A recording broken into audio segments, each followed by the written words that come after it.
இட்லி தோசை மாவு அரைக்கலான்னு சொல்லிட்டு தான் நான் வந்து எல்லாம் எடுத்துட்டு வந்தேன். பச்சரிசி மேல காய வச்சிருந்தேன்ல, எடுத்துட்டு வந்தேன். நல்லா இருக்கு. கொஞ்சம் சுத்தபத்தமா இருக்கறனால, ஜாஸ்தி தண்ணி ஊத்தி கழுவணுங்கிற அவசியம் இருக்காது.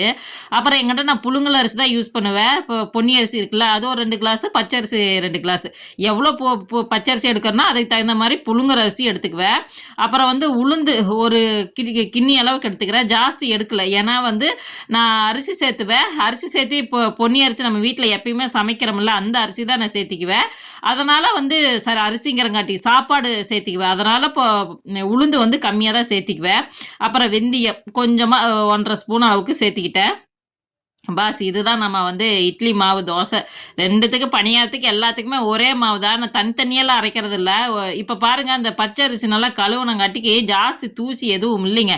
இல்லைனாக்கா அப்படியே அந்த தண்ணி ஊத்துனா போதும் சின்ன சின்ன பூச்சிங்களா மேல மிதந்துட்டு வரும். இப்ப அவ்வளோக்கு இல்ல. நல்லா கழுவி கொஞ்ச நேரம் ஊற வச்சுட்டோம்னாக்கா ஊறிரும். சைடுல வச்சுர்றேன். அப்புறம் வேணா சாயங்காலம் தேவைப்பட்டுச்சுன்னா எடுத்து அரைச்சு வச்சுக்கலாம்.